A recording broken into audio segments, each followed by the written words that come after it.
del día de hoy abordaremos el tema de evaluación de cartera, un procedimiento clave dentro del seguimiento y control de la misma. Lo analizaremos desde las perspectivas regulatoria, técnica y analítica, con el objetivo de brindarles herramientas y contexto para optimizar sus procesos internos de evaluación. Daremos paso al profesional Hugo Ortiz, integrante del equipo de consultoría de garantías comunitarias con más de 15 años de experiencia en el desarrollo e implementación de sistemas de administración de riesgos en el sector solidario. Durante el webinar pueden escribir sus preguntas en el chat. Nuestro moderador estará atento para responderlas. Si lo prefieren, también pueden levantar la mano. Les recordamos mantener sus micrófonos apagados durante toda la sesión.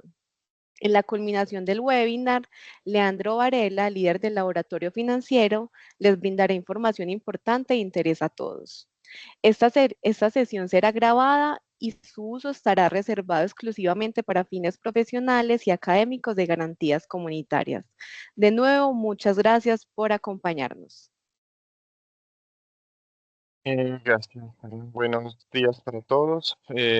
Nuevamente, pues agradecerles su tiempo y el espacio pues que le están dedicando a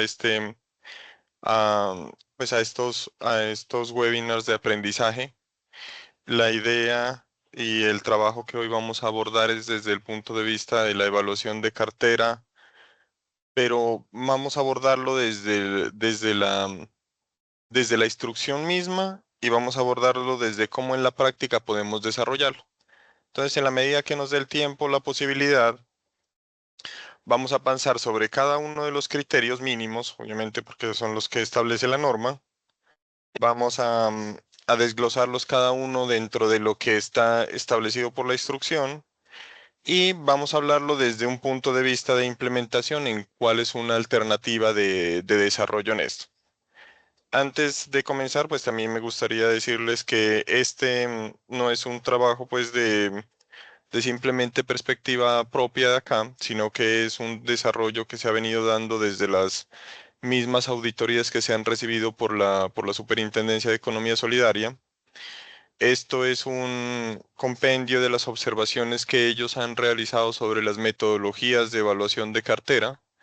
Entonces lo que queremos acá es como transmitirles la razón de ser y la racionalidad que tiene este procedimiento y como dentro de nuestra entidad pues sí juega un rol muy importante, pero desde el punto de vista que no nos impacte de una manera descontrolada o que no podamos entender qué es lo que estamos aplicando. Entonces, bueno, en primera instancia vamos a hablar de lo que estamos entrando a analizar y es que vamos a hablar de un procedimiento que hace parte de seguimiento y control, que es una parte regulatoria. Como ustedes lo han visto, esto está regulado en el capítulo 2 del título 4 de la Circular Básica Contable y Financiera. Estamos hablando de una regulación de la Superintendencia de Economía Solidaria específicamente. Entonces vamos a abordarlo desde el punto de vista regulatorio y vamos a desarrollarlo en la parte técnica. Entonces, lo que estamos viendo en este momento y por lo que quería empezar era en dónde nos vamos a ubicar en nuestro sistema de administración de riesgo de crédito. Bueno, lo que acá estamos viendo es la estructura general de lo que es el sistema de administración de riesgo de crédito. Entonces, como todos estamos pues como conscientes y tenemos el entendimiento de lo que está regulado dentro de esta norma, dentro de este capítulo, es una estructura que contempla etapas y elementos, las etapas dadas por la identificación, medición, control y monitoreo, y los elementos que tienen políticas, procedimientos, el modelo de pérdida esperada, la constitución de los deterioros, la estructura organizacional, órganos de control, infraestructura tecnológica, divulgación de la información, documentación, capacitaciones. Pero nos vamos a enfocar en una parte específica, que son los procedimientos. Dentro de los elementos están establecidos los procedimientos y estos procedimientos contemplan dos procedimientos estructurales o dos procedimientos claves. Uno es el otorgamiento y el otro es el seguimiento y control. Entonces, en el otorgamiento están dados como tal el proceso del crédito, de cómo estamos evaluando, valorando y entregando el recurso, pero también como dentro de este constituimos las garantías, que es un proceso que también es muy clave dentro de lo que vamos a evaluar ahora. Y dentro del seguimiento y control, lo que hace es partir y nos dice, hasta donde usted entrega la plata es una parte. Hasta ahí es uno de los procedimientos. Eso es uno de los procedimientos, hasta donde entregó la plata.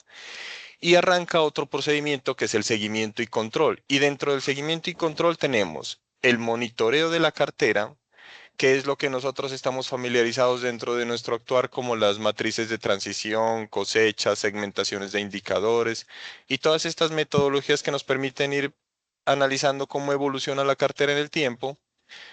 Y también está este procedimiento específico que se llama evaluación de cartera. Y también está dentro de los seguimiento y control la recuperación. Entonces miren que nosotros lo que estamos viendo es como el ciclo de la cartera dentro de los procedimientos, desde el otorgamiento hasta la recuperación de la cartera. Entonces, en este orden de ideas vamos a abordar este tema de la evaluación de cartera, pero entonces vamos a verlo como les digo, desde el punto de vista regulatorio. Entonces, veamos qué es lo que nos está diciendo la instrucción como tal, o qué es lo que nos está planteando, o qué es lo que busca el procedimiento. Entonces, bueno, lo primero que tenemos que comprender es que el procedimiento, y esto es muy importante en el contexto del análisis que vamos a hacer de los criterios, es que el objetivo de la evaluación de la cartera es identificar de manera preventiva, y esto es lo que tiene que ser, es preventiva, no materializada, el riesgo de los créditos que pueden desmejorarse. Entonces, lo que nosotros tenemos que ver es si hay una condición que está inferior o en peor condición de cuando lo analizamos previamente. Y esto es por el cambio potencial, y aquí nos están hablando de la capacidad de pago, solvencia o calidad de las garantías que lo respaldan, para posteriormente realizar una recalificación o un registro en el deterioro. Entonces miren que el objetivo es claro, o sea, es preventivo, es analizar si hay desmejora y la funcionalidad es tomar medidas frente a eso mediante una recalificación y un aumento de la provisión. Lo que también nos está diciendo es que esta evaluación de cartera no es algo que nosotros podamos hacerlo bajo una cualidad. O sea, acá la idea no es que nosotros digamos, vea, yo creo que él no nos va a pagar o yo pienso que esta persona está como en riesgo. No.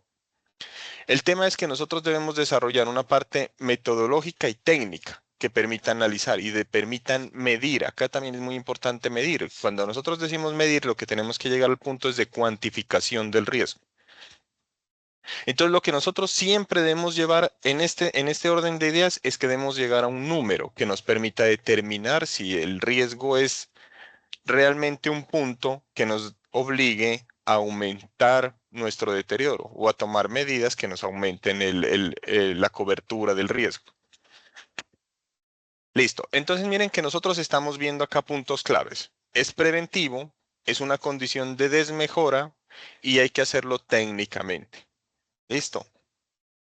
Entonces vamos con la siguiente parte. Entonces nos están diciendo dentro de esta norma que nosotros mínimamente dentro de lo que nosotros desarrollemos como la evaluación de la cartera, debemos contemplar 7 criterios. O sea, debemos contemplar estas condiciones dentro del análisis que vamos a hacer. O sea, la metodología debe contemplar los 7 criterios mínimos. No, esto no quiere decir que no podamos tomar o incluir criterios adicionales que sean relevantes dentro de nuestra condición específica. Eso es lo que nos está diciendo la norma.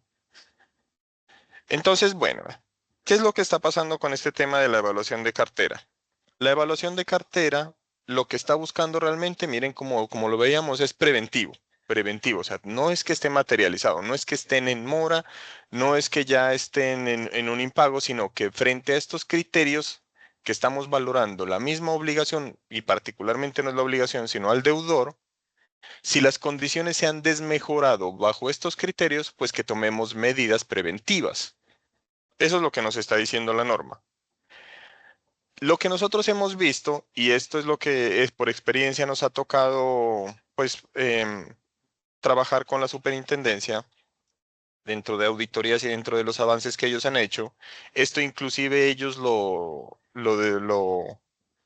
trabajaron como una capacitación, eso fue antes de pandemia, Y efectivamente ellos convocaron a unas reuniones, a unas sesiones presenciales donde estaban explicando cómo las entidades debían abordar cada uno de los criterios para implementarlo dentro de la evaluación. Y esto, como se había visto en ese tiempo, pues ya previamente ellos habían hecho un análisis de estas evaluaciones de cartero dentro de todas las entidades, pues no todas, pero sí habían hecho un muestreo de cómo estaban haciendo las evaluaciones de cartera y estaban dándose cuenta que las entidades no estaban reflejando el riesgo adecuadamente y no estaban considerando técnicamente los criterios dentro de esa evaluación. Entonces, básicamente lo que las entidades, en resumidas cuentas, lo que ellos nos decían era, las entidades lo que están diciendo es que si en centrales está en una calificación X, Y o Z, toman esa calificación como la del mercado, la arrastran y la ponen a esa calificación, los que más hacen.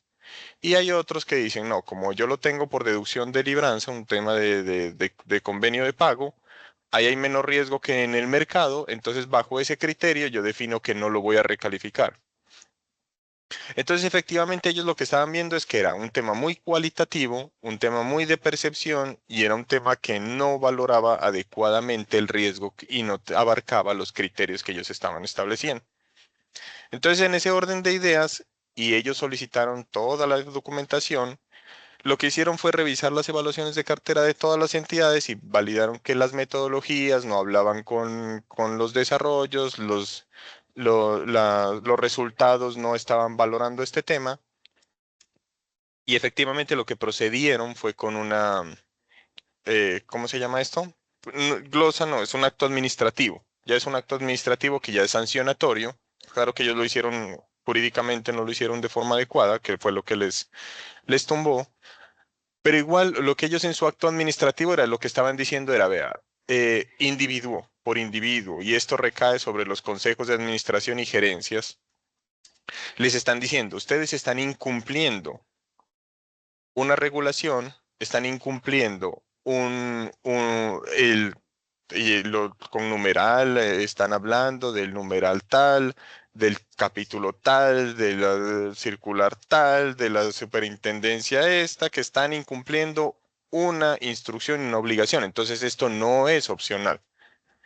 Entonces, frente a esa condición, pues lo que estaban haciendo era un acto administrativo sancionatorio y estaban llegando y pues dentro del acto administrativo lo que se vio fue en ese tiempo fueron de 200 salarios mínimos mensuales legales vigentes por individuo. O sea, a cada uno de los consejeros o pues, de cada una de las juntas directivas lo sancionaron por ese monto.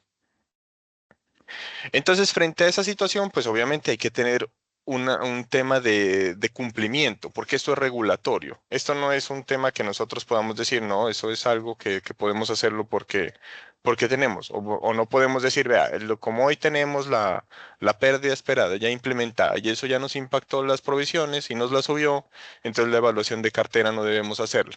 No, esto sí es un tema regulatorio, esto está instruido y esto está definido y está diciendo que para las de cooperativas de primer nivel de supervisión o las entidades de primer nivel de supervisión debe hacerse cada 6 meses y están dados la cartera corta en mayo y la cartera corta en noviembre.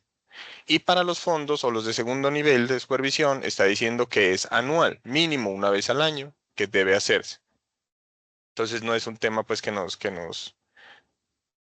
cambie pues o nos quite la obligatoriedad de cumplir con este tema. Listo. Entonces, ahora sí vamos a abordarlo desde el punto de vista de los criterios. Recuerden que si tienen preguntas, que si hay algún comentario, levantan la mano, lo escriben en el chat y procuramos ir dando respuesta a lo que nos vayan preguntando. Entonces, bueno, la idea de esto y el objetivo de esto, pues es empezar a abordar cada uno de los criterios para que nosotros podamos entenderlos adecuadamente de tal forma que los podamos cuantificar y los podamos medir para todos. Entonces, previo a esto. Y vámonos un pasito antes de empezar con los criterios. Nosotros lo que debemos hacer en este tema es organizar lo que vamos a hacer. Entonces, como nosotros vamos a abordar criterios y estamos hablando de capacidad de pago, solvencia, garantía, servicio de la deuda, reestructuraciones, centrales de riesgo y perspectivas económicas, Pues acá no podemos hablar de una obligación individual, sino como un deudor. O sea, nosotros tenemos que hablarlo desde el punto de vista de que la evaluación de cartera vamos a someterlos al deudor, no a su obligación. Lo que sí tenemos que tener en consideración acá es que el deudor debe irse por cada modalidad de crédito. O sea, no podemos decir que una evaluación de cartera vamos a hacerla para una modalidad de vivienda al igual que una modalidad de consumo. O sea, no podemos juntar esas modalidades de cartera porque son completamente diferentes. No podemos juntar microcrédito con consumo. No podemos juntar comercial con vivienda.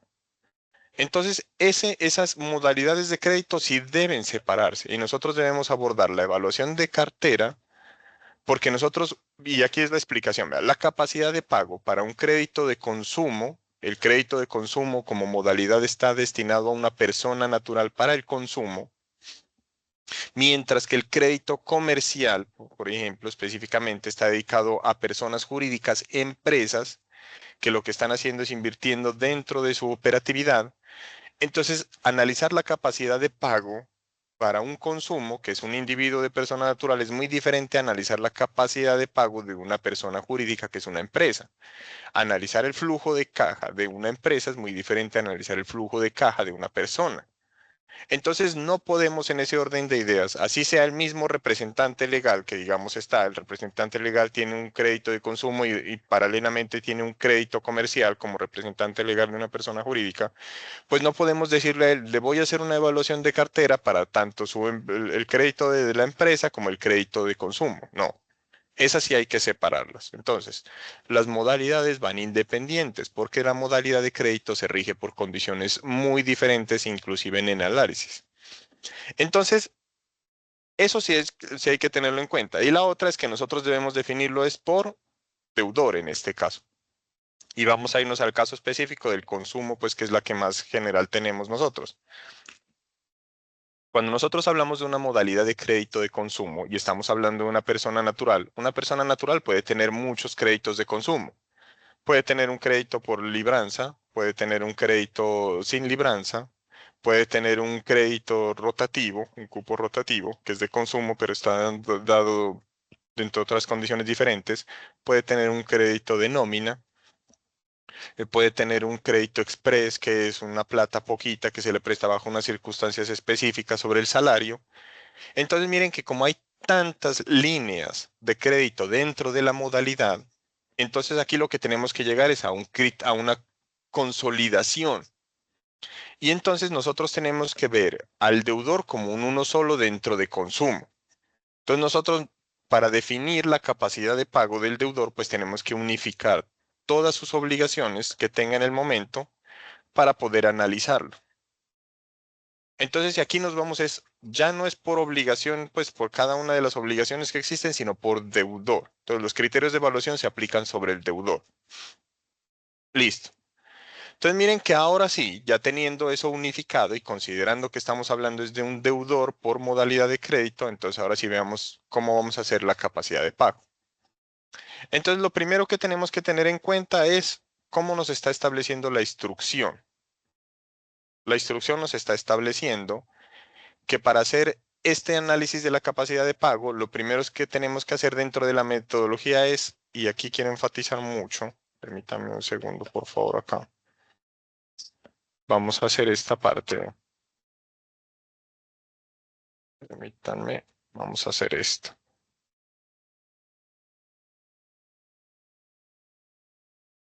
En estas dos palabras. Vamos a hacer énfasis en las palabras que dice la capacidad de pago. Y nos está diciendo actualizar y analizar la información del flujo de ingresos y egresos del deudor. Eso es lo que nos está dando la instrucción. La instrucción no nos está estableciendo cómo debemos hacerlo, bajo qué criterios debemos establecerlo, cuál es la data que vamos a tener en cuenta y cómo vamos a hacer esa condición. Simplemente nos están hablando de que tenemos que actualizar y analizar y tenemos que tener en consideración los ingresos y los egresos. Y miren que aquí es donde yo digo, estamos hablando es de deudor, no de obligación.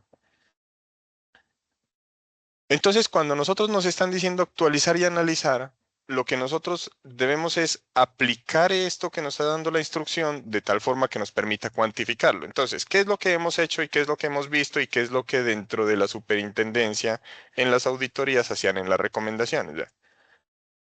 La instrucción no dice, dígame cuál es la capacidad de pago del deudor y dígame cuánto para usted es malo, porque eso no está diciendo la norma. La norma dice actualizar y analizar. Y muchas de las metodologías que hemos analizado lo que dicen es, vea, el deudor tiene, gana 100 pesos. Ese es el ingreso. Y esos ingresos, que no dice y no están definidos cómo, dice sus egresos están en 80 pesos. Entonces lo que hacemos es una relación de egresos sobre ingresos y decimos, él debe 80 de los 100 pesos que debe. Entonces cuando nosotros decimos eso, estamos viendo una proporción de lo que está siendo egresos sobre egresos. Y a partir de eso hemos definido, vea, si tiene más del 70% endeudado, ya está en riesgo. Y no. Eso no está ni actualizando ni analizando la condición del flujo de ingresos y egresos del deudor. Eso está definiendo y es calculando cuánto debe en el momento y a partir de eso estamos diciendo nosotros qué es bueno y qué es malo, o decimos qué es riesgo y qué no es riesgo. Pero entonces vámonos a la parte práctica. Entonces, nosotros cuando estamos viendo a esta persona y este caso específico, lo que les estoy diciendo es, vea, si yo a esta persona específicamente en el otorgamiento del crédito, cuando yo le otorgué el crédito, él tenía un endeudamiento del 40 y con mi cuota quedó al 80, o sea, él pasó de deber 40 a deber 80 cuando yo le otorgué el crédito, y hay que entenderlo que cuando yo le otorgué el crédito lo vi viable y lo analicé y le llegué a ese nivel de endeudamiento bajo cualquier circunstancia, no importa cuál. Pero entonces yo en el otorgamiento estoy dándole una aprobación y una viabilidad. Ya en ese momento le di la viabilidad y dije que el crédito era viable porque lo otorgué en viabilidad. Entonces, en ese orden de ideas, al realizarlo y al analizarlo posteriormente en una evaluación de cartera y yo veo que él sigue con la misma condición, es decir, debe los mismos 80 y sigue ganando los mismos 100, su capacidad de pago, y volvamos acá, se ha desmejorado.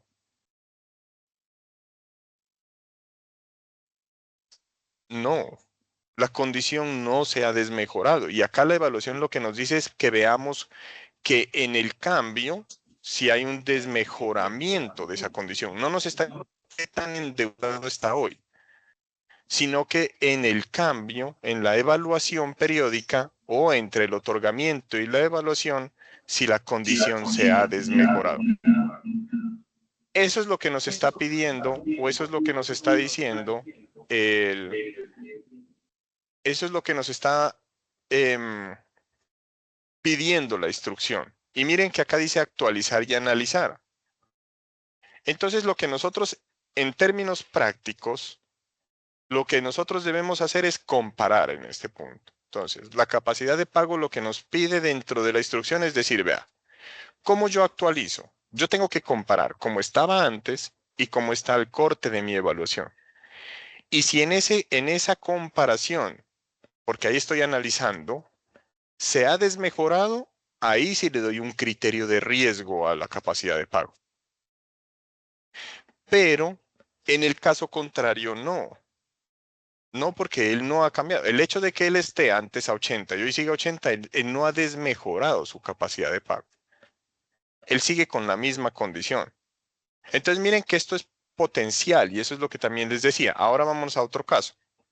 Vámonos a una persona que nosotros, por nuestro criterio normal que tenemos, o pues por el criterio actual que utilizamos, que decimos es cuánto está endeudado, y nosotros vemos a una persona que al hacerle esta relación de ingresos y egresos, vemos que está al 45%. Entonces nosotros en el punto del corte lo vemos al 45% y nosotros dijimos dentro de nuestra política o dentro de nuestro criterio dijimos que si era menor al 70% no había tanto riesgo y menor al 50% no había nada de riesgo.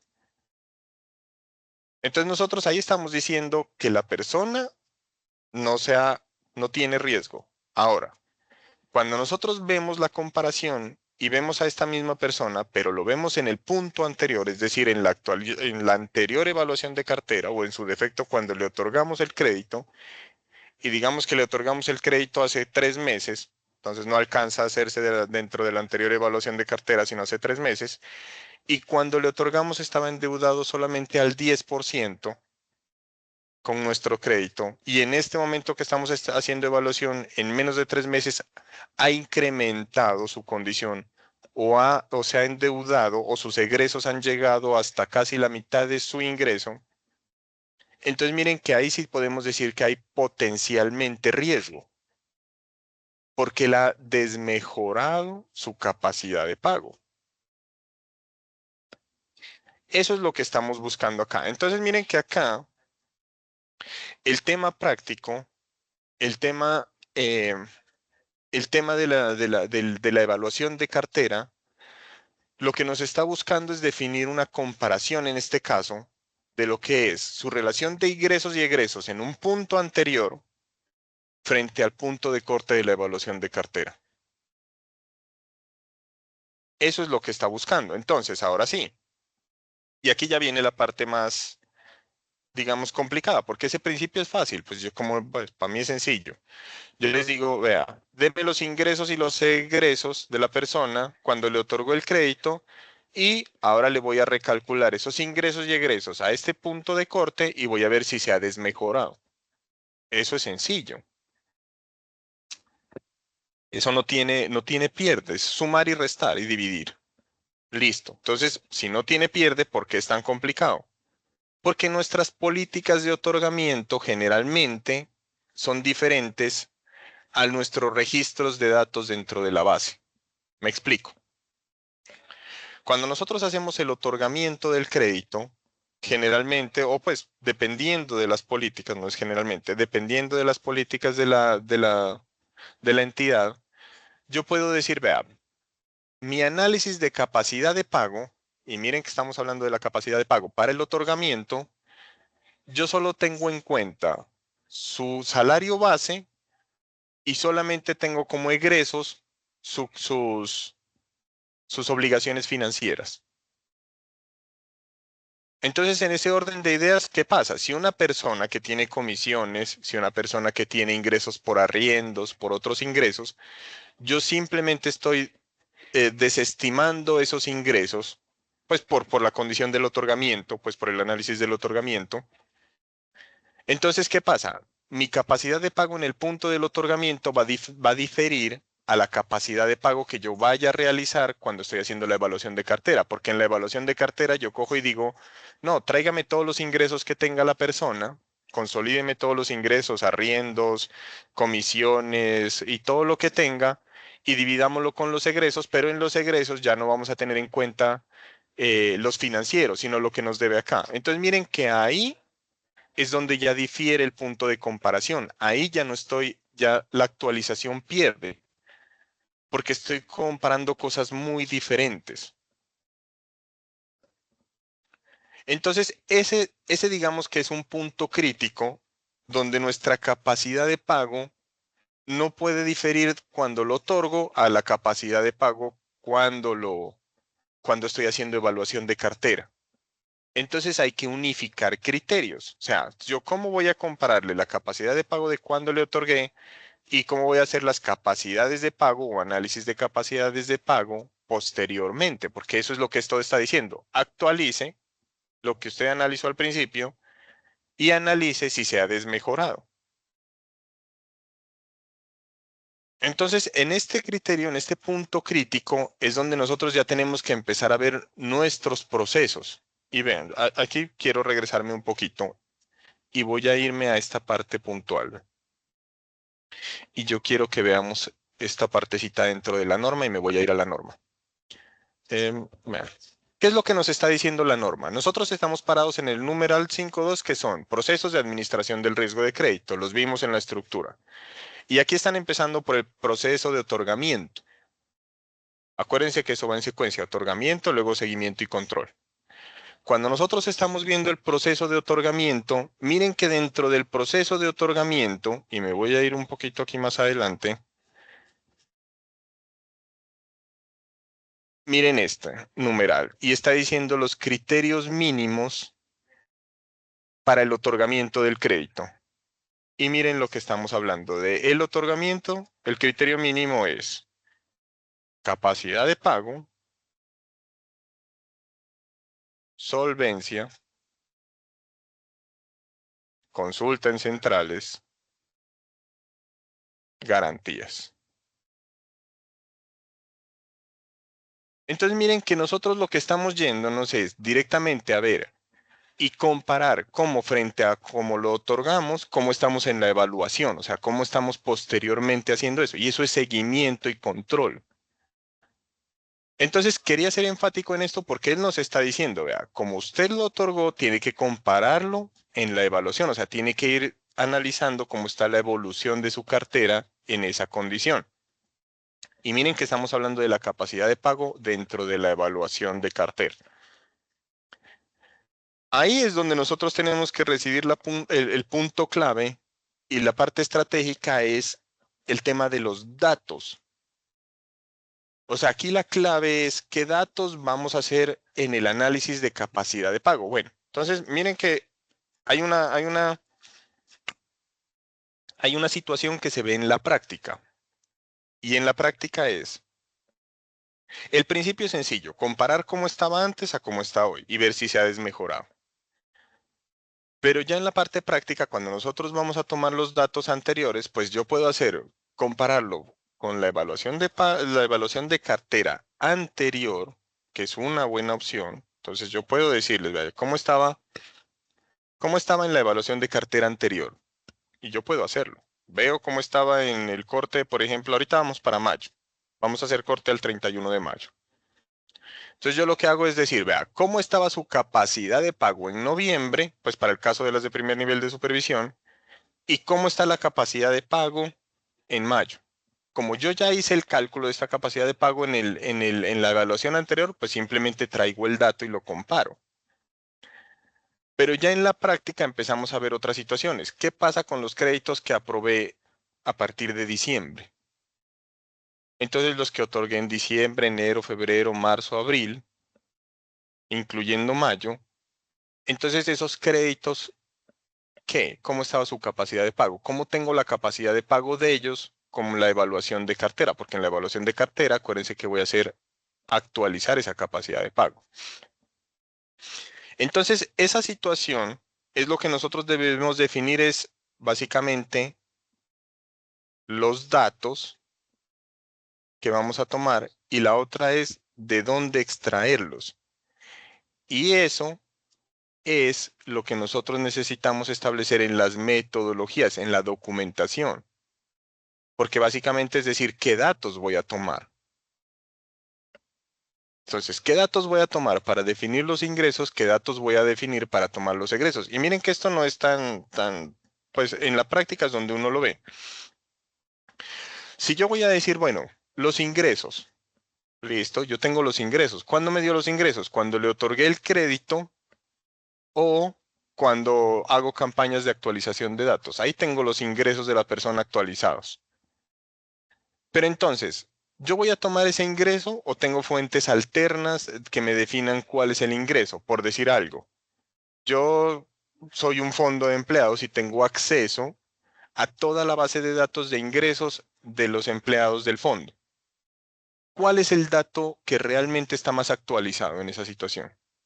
El dato que proviene directamente de la patronal.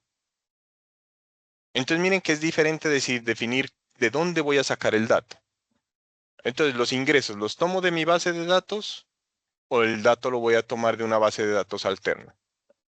O inclusive, pues, si nosotros nos vamos hacia centrales de riesgo, las centrales de riesgo tienen dentro de su información, pues que ellos entregan, hay uno que se llama rango salarial. Y podemos decir, vea, lo que pasa es que él acá nos dice una cosa, pero él puede tener otros ingresos, entonces podríamos tomar ese rango salarial. Pero entonces ahí debemos definir, venga, allá hay un rango y dice, gana entre 1 y 2 salarios mínimos, gana menos de un salario mínimo, gana entre 5 y 7 salarios mínimos, pero entonces, ¿cuál es el valor real? ¿Cuál es el dato? Porque acá la gracia es medir y cuantificar, entonces siempre tenemos que dar un dato específico para poder cuantificarlo. Entonces nosotros sí en ese tema sí debemos ser muy específicos y eso es la parte clave acá y definir de dónde vamos a tomar el dato sobre el cual vamos a hacer el cálculo de la capacidad de pago. Tanto el dato para el punto de corte de la evaluación como el dato contra el cual vamos a comparar, que es el dato previo. Entonces, ahí vamos con los ingresos. Ahora vámonos con los egresos. Entonces, ¿cuáles son los ingresos? ¿Cuáles consideran que sean los egresos dentro de un deudor? Ah, bueno, vea, yo considero como entidad que los egresos del deudor son todo lo que paga de ahorros, el mantenimiento de los hijos, los arriendos, el, el transporte, alimentación, lo que paga financieramente. Entonces eso es para una entidad y para otra dice, no, para mí los egresos son única y exclusivamente lo que él tiene por deducciones financieras. Como hay otro que dice, no, vea, es el ingreso bruto castigado por lo que se le hace por deducciones de nómina y también por lo que se le hace por deducciones de salud y pensión y por otras obligaciones que tenga adquiridas como aportes dentro de la cooperativa o estas cuestiones. O sea que miren que el egreso va a cambiar. O sea, y el ingreso va a depender de lo que nosotros consideremos como egreso. Pero entonces, acá es donde es la importancia de esto. Vean. Como nosotros estamos midiendo, y eso es lo importante de hacer la actualización y el análisis, no importa lo que decidamos. O sea, cualquiera de esas metodologías está bien, porque quienes determinan qué va a ser egreso va a ser ustedes. Pero la gracia es que así como consideraron el egreso en un punto, pues vayan y saquen el mismo egreso en el siguiente punto y lo actualicen. Y actualizando esos datos les permita comparar si se ha desmejorado. Esa es la funcionalidad. Entonces, no quiere decir que porque alguien considere que el egreso es solamente la parte financiera, está mal comparado con alguien que considera que el egreso, por ser más riesgoso, también está relacionado a los ahorros y pagos de obligaciones y arriendos y todo lo demás. No, no está mal. No, no, no es que sea un dato errado o no es que esté errada la concepción de una u otra. Pero lo que sí hay que definir es cuáles van a ser los elementos que van a comprender esos egresos, de dónde voy a sacar el dato, pero que también eso lo pueda sacar en el otorgamiento o en la anterior evaluación de cartera y que también lo pueda construir al momento de la evaluación para poder compararlos. Porque ahí sí estoy comparando la misma condición o los mismos datos en tiempos diferentes. Y ahí sí me puede permitir llegar a la conclusión de que si la condición del deudor se ha desmejorado en la capacidad de pago. Listo. Entonces, el punto clave, y he sido muy enfático en este, vean, porque realmente varios de los criterios se fundamentan en eso, en actualizar y analizar capacidad de pago, solvencia y garantías, que son tres de los criterios que estamos analizando. Y todos piden exactamente lo mismo, y miren que cuando nosotros vamos a la solvencia, miren que acá nos aparece exactamente lo mismo, actualizar y analizar. Y si nos vamos a las garantías, actualizar y analizar. Entonces, dentro de cada criterio, lo que básicamente nos están pidiendo es compararlo. Listo. Pues desarrollé mucho este criterio y quería ser muy enfático en esto porque realmente la construcción de los demás va a depender exactamente de lo mismo, o sea, de dónde voy a extraer los datos y cómo los voy a comparar. Entonces, vámonos y continuemos con el siguiente. Lo que nos están diciendo la solvencia del deudor y acá nos están diciendo es sencillo, ¿verdad? Activos, pasivos y patrimonio. Entonces, ¿qué difiere de la capacidad de pago? Pues que el dato cambia. O sea, ya no voy a tomar los ingresos, sino que voy a tomar el activo. Ya no voy a tomar los egresos, sino el pasivo. Ya no vamos a tomar, pues, ninguna otra cosa más, porque eso se constituye con patrimonio. Entonces, ahora sí que hay que tener en cuenta, ¿de dónde saco los activos? Para mí, ¿qué es el activo? Y listo, si yo digo listo, para mí el activo es todo lo que técnicamente pueda tener un avalúo, todo lo que se pueda evaluar técnicamente. Ah, listo. Entonces, si ya tengo una posición frente a un activo, ahora sí, ¿de dónde voy a sacar ese activo? ¿Cuál es el dato? Ah, no, vea. Lo que pasa es que nosotros recopilamos información de ciertos deudores que cuando ellos diligencian su formato de solicitud de crédito, en el campo de activos ponen lo que ellos quieran. Entonces, hay gente que pone que su vivienda vale 1.000 millones de pesos. Pero entonces, ese valor, ese valor de ese activo, nosotros tenemos la suficiente confianza y la validez tenemos la validación de determinar que ese dato es acorde. Y la otra, frente a ese valor, nosotros tenemos alguna capacidad de tomarlo, o sea, para apropiarnos de él. Entonces, miren que nosotros tenemos que definir qué son activos y si nosotros tenemos participación sobre ellos o tenemos la capacidad de hacerlos efectivos frente a una contingencia, porque si no el dato pierde relevancia. Si una persona me debe 200 millones de pesos, pero y dice que tiene una vivienda, pero entonces la vivienda resulta que es familiar y está afectada por el familiar, entonces eso no podemos hacerlo efectivo, entonces eso tiene relevancia dentro de la obligación que tiene con nosotros. ¿Podemos hacerla efectiva para cubrir la obligación? No. Pues, o podría ser que sí, pero ¿cuánto se demora eso para llegar a ser efecto? Y nosotros estamos haciendo evaluaciones periódicas. Entonces, aquí lo que está clave es determinar también nuevamente cuáles son los datos, de dónde vamos a tomarlos y cómo vamos a actualizarlos. Para hacer nuevamente la misma relación. Y lo que vamos a hacer es una relación entre activos y pasivos. Cuánto él tiene, cuánto él debe.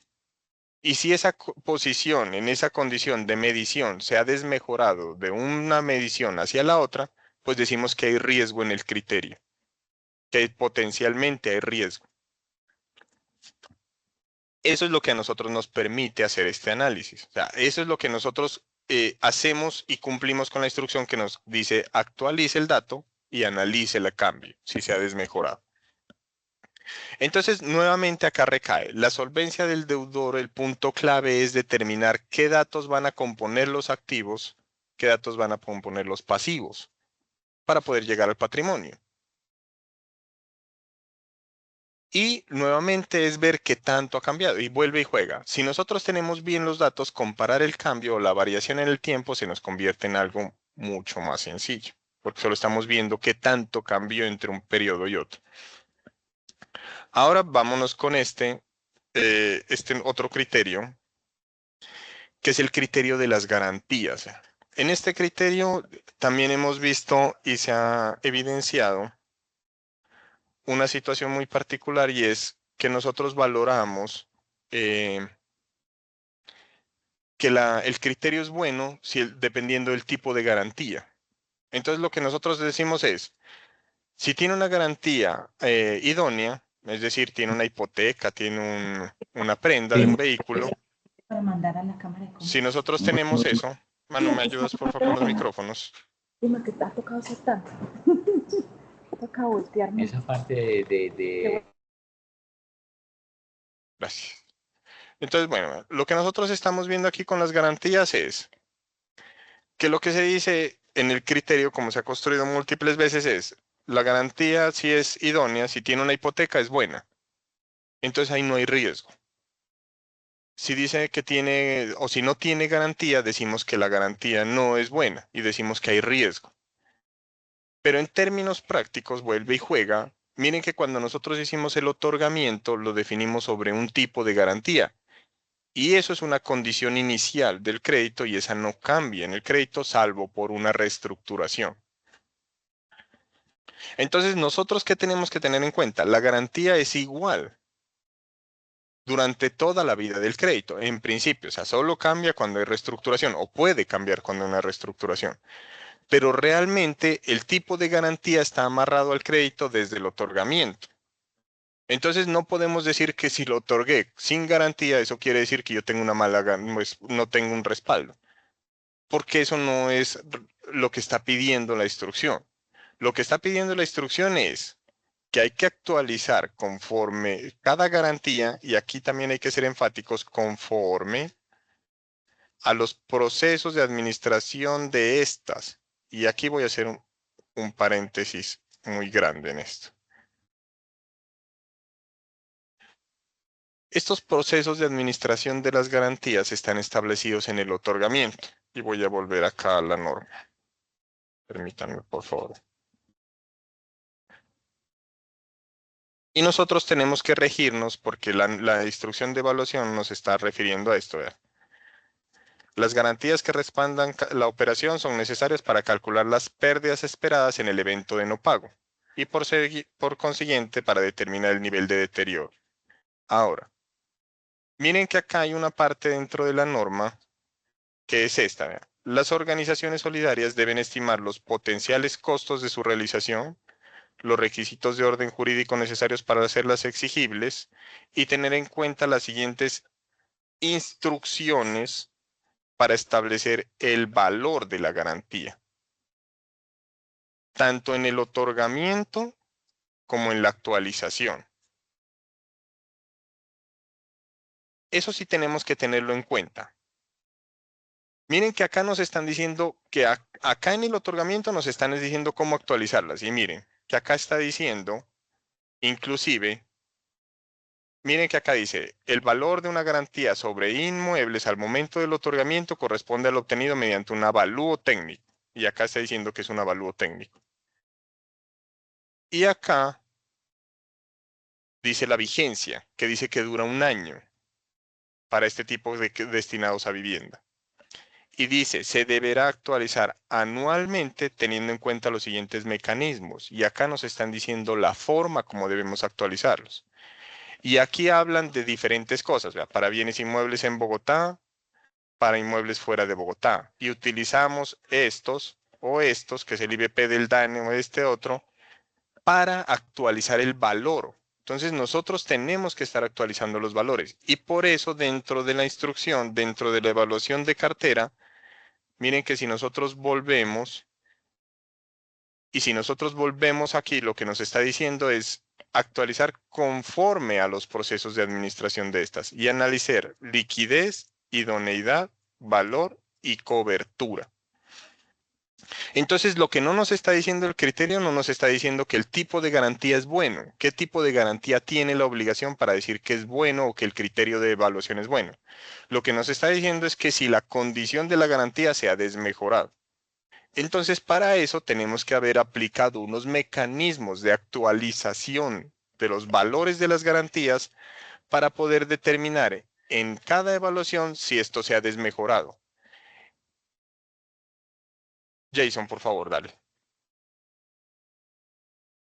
Bien pueda, don Jason. Buenos días, muchas gracias, hombre. Hubo una ¿Cómo preguntita. está? Bueno. Esa, pues, no se debe hacer el avalúo por aquella certificación del Agustín Codazzi, o eso solo es en el otorgamiento. Este No, seguimiento de la garantía, pues se puede hacer como lo dice ahí, dependiendo si es dentro o fuera de Bogotá, o se debe de un certificador, un evaluador por el Instituto Agustín Codazzi. Muchas gracias. están las... exactamente, bueno, gracias. Don Jason, están las dos opciones. O sea, ellos definieron mecanismos.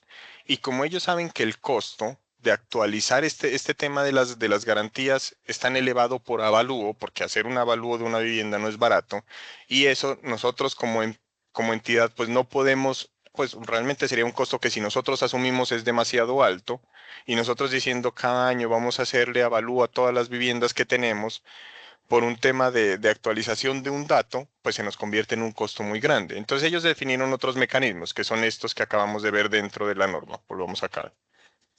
Volvamos, permítanme, yo vuelvo acá. Entonces ellos nos están diciendo, vea, estos son los mecanismos alternos, que son aplicar los valores del reajuste anual del índice de valoración inmobiliaria urbana y rural, que es este, y esto está publicado. Entonces simplemente lo que nosotros decimos es, vea, mis procesos de actualización de la información o de de los inmuebles destinados a vivienda los voy a hacer bajo el mecanismo para los inmuebles ubicados en Bogotá del BIUR. Y lo actualizo cada tanto periodo y se hace así. y los que están fuera de Bogotá por el índice de valoración predial publicado por el DANE. Eso yo lo puedo hacer. Pero entonces viene, digamos, ya el análisis interno de riesgo. Si yo tengo 3 o 4 hipotecas de vivienda y están todas dentro de Bogotá y veo que mis créditos me los están atendiendo bien y no son un tema de riesgo inminente, y veo que la zona donde están los bienes que apalancan esto, pues no tienen un riesgo inminente, pues yo lo que digo es, me puedo ir por este porque no me conlleva costo.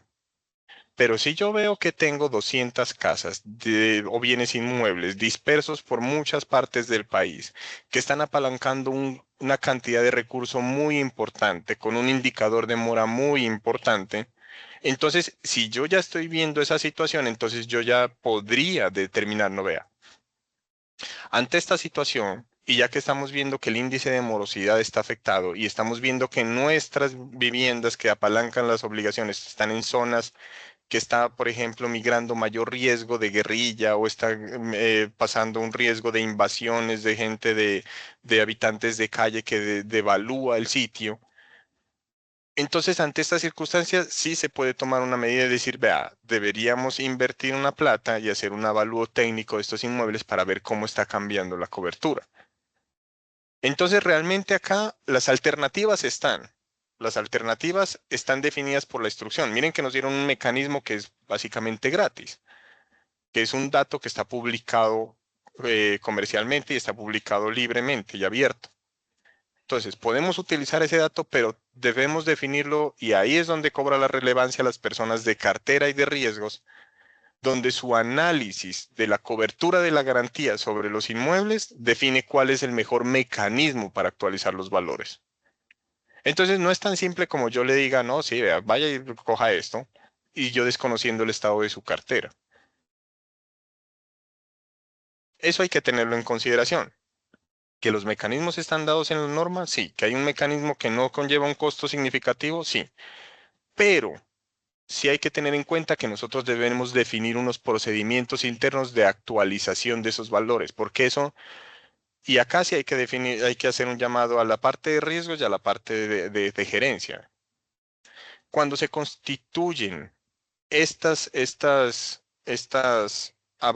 hipotecas o estas prendas, sí es importante que nosotros definamos dentro de la entidad quién se va a encargar de administrar. Y administrar no es decir guardarla en un archivo, sino quién se va a encargar de hacerle seguimiento a la condición de cobertura de la garantía sobre las obligaciones, y quién se va a encargar de los procedimientos que acá están establecidos como actualización de la información o del valor, y la aplicación de los procedimientos. Entonces, la administración de las garantías no es solamente constituirla y guardarla en un archivo hasta que nos paguen. Porque lo que ha pasado, y el problema es que acá nosotros de riesgos hablamos desde cuando ya se ha materializado el evento. Y cuando van a hacer la reclamación de una hipoteca, le dicen, no, eso tiene afectación familiar y yo no se la puedo hacer válida. Ah, entonces yo para qué guardé esto. Y yo como decía que sí tenía seguridad y certeza de hacer esto efectivo, cuando no hice una revisión y no vi que esto estaba afectado. Cuando yo no actualicé la información del valor, o esto ya no tiene cobertura porque le hicieron una extinción de dominio. Entonces, esas situaciones dentro de las garantías, nosotros ya nos damos cuenta, es en el momento cuando las vamos a hacer efectivas, es que damos cuenta que ya no sirven para nada. Y ahí es donde está diciendo la norma, no, usted no puede trabajar así, usted tiene que tener procedimientos de administración de esas garantías. Y eso es lo que nosotros tenemos que ser enfáticos. Pero miren que eso es un procedimiento establecido dentro del otorgamiento que se va a tener en cuenta dentro de la evaluación de cartera. Porque allá lo que nos llega dentro de la evaluación de cartera, y volviendo acá, dentro de la evaluación de cartera yo lo que voy a comparar nada más cómo ha cambiado esa cobertura. Cómo el valor y la cobertura han cambiado. Porque la idoneidad, eso, pues, la única forma de que cambie la idoneidad es que esté afectada por una situación como les digo que en este momento, si hay una extinción de dominio, la idoneidad se perdió. Porque ya eso ya pasa a ser parte del Estado y ya no va a cubrirme mi obligación. pues ya eso básicamente se pierde porque entra a las arcas del Estado y eso es un proceso diferente. Entonces a lo que voy es que los procesos de administración de garantías, y aquí son ellos muy claros, ellos no son explícitos en detallarnos qué es lo que tenemos que hacer en la norma, pero ellos sí nos están diciendo, vea, tiene que tener en cuenta los procesos de administración de las garantías para actualizarlas y analizar su liquidez, idoneidad, valor y cobertura. Entonces lo que realmente llega cuando nosotros hacemos evaluación de cartera es ¿cuánto valía esa garantía en el periodo anterior? Ah, valía 100 pesos. ¿Cuánto vale ahora? 50. Ah, bueno, ¿cuánto hay de deuda en este momento? Ah, antes había 80 pesos, hoy hay 20 pesos.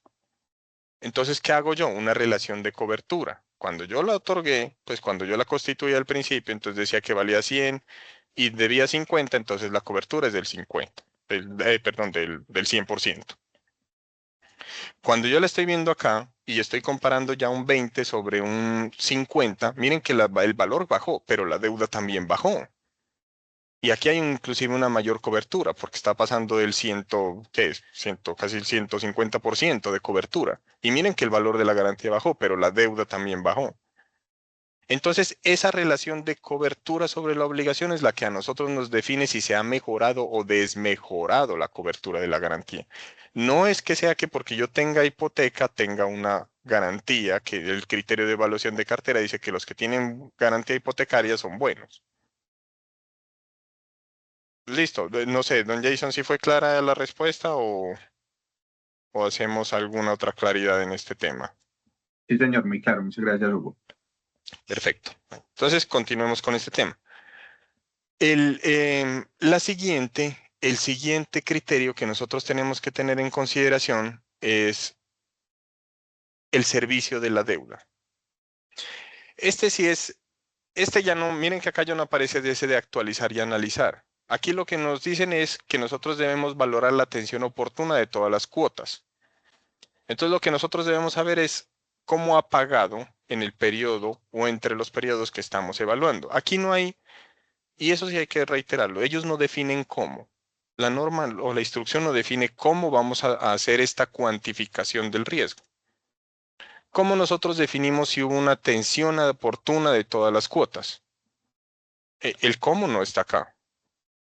Entonces, lo que acá nosotros debemos definir es una posición que nos permita a todos medirlos bajo la misma condición, pues bajo la misma vara. O sea, que nosotros tenemos que poder a todos los deudores ver cómo atendieron sus obligaciones.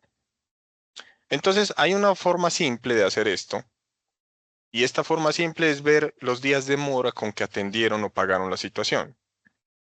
Entonces, lo que yo puedo hacer es un rango y analizando en cortes, es decir, durante los últimos 6 meses a corte de cada mes, por ejemplo, yo voy a cortar ahora el 31 de mayo, entonces yo veo a diciembre qué días de mora tenía, a enero qué días de mora tenía, a febrero, a marzo y a abril y a mayo qué días de mora tenía. Entonces yo cojo ese rango. Tomo ese rango y veo los días de mora. Y lo que tengo que analizar es ver la atención oportuna. Si él tiene 0 días de mora y si él no está cambiando esa condición, ¿puedo concluir que me atendió bien y oportunamente la obligación? Sí, porque nunca me pasó con días de mora. Pero si en el caso diferente, entonces yo empiezo a ver, vea, en diciembre él pagó con 0 días de mora. En enero pagó con 5 días de mora. En febrero lo pagó con 7 días de mora. En marzo ya tiene 15 días de mora. En abril ya tiene 20 días de mora. Y en mayo está cerrando con 25 días de mora. Miren que él ha presentado una condición de irse aumentando o está atendiendo cada vez menos oportunamente la obligación, porque está aumentando cada vez más los días de mora para el pago de la obligación. Esa es una metodología, es una forma de analizarlo. Que hay otras metodologías, claro, se puede coger un año y decir cuál fue en el año, cuál fue el que tuvo más días de mora, y decir que si tuvo más de 60 días de mora, no hubo una atención oportuna de todas las cuotas. Eso es ser ácido, sí, pues, y es una forma de medir el servicio de la deuda, sí, pero es bajo una posición de riesgo que nosotros estamos asumiendo. Entonces, nosotros lo que decimos, vea, yo voy a coger un rango de tiempo. O es más, yo puedo coger toda la vida del crédito y decir, muéstreme los máximos días de mora que ha tenido. Y definir y decir, vea, si él tuvo un solo día de mora, digo que no tuvo atención oportuna de todas las cuotas, porque acá me dice de todas. Y defino esa como mi condición de la atención oportuna del servicio de la deuda. Lo que sí hay que definir, lo que sí hay que hacer es documentarla. Y la otra es que los datos sí se puedan aplicar para todos. Entonces, ¿qué va a pasar ahí? Ahí sí nosotros tenemos que irnos hacia nuestro interior de la entidad y empezar a ver si frente a este criterio va a aparecer muchas personas. Entonces vamos, por ejemplo, a la situación de una libranza. Y efectivamente yo otorgué un crédito y la persona siempre me lo está pagando con 2 días de mora. ¿Por qué? Porque su fecha de corte coincidió o su fecha de deducción de nómina pues pasa 2 días después del vencimiento de la obligación. Entonces, esa obligación está siendo mal atendida. Eso es lo que nosotros tenemos que tener en consideración este criterio. Entonces, acá lo que nos están diciendo es qué tan oportuno o qué tan bien paga sus obligaciones el deudor. La forma en que vamos a cuantificar ese criterio o vamos a definir qué es riesgo, pues sí ya depende de nuestra metodología. Vuelve y juega. No está definida, no está dada y no está establecida, pero nosotros sí podemos establecerla. Y aquí hay una libertad de toda forma y metodología que nosotros pues querramos establecer. Y aquí sí no hay que actualizar, sino que cómo vamos a hacer esa parte de la atención oportuna. Como les digo, puedo ver cómo ha atendido su obligación en el último periodo, puedo ver cómo ha atendido la obligación en un año, cómo puedo ver cómo ha atendido la obligación todo el tiempo o puedo ver cuáles han sido sus máximos días de mora en un rango de tiempo y puedo definir cuál es el día de mora que a mí a partir de ese me considera que no hubo atención oportuna y tomarlo desde ahí. Y decir qué riesgo. A los que tienen más de 15 días les doy un riesgo bajo.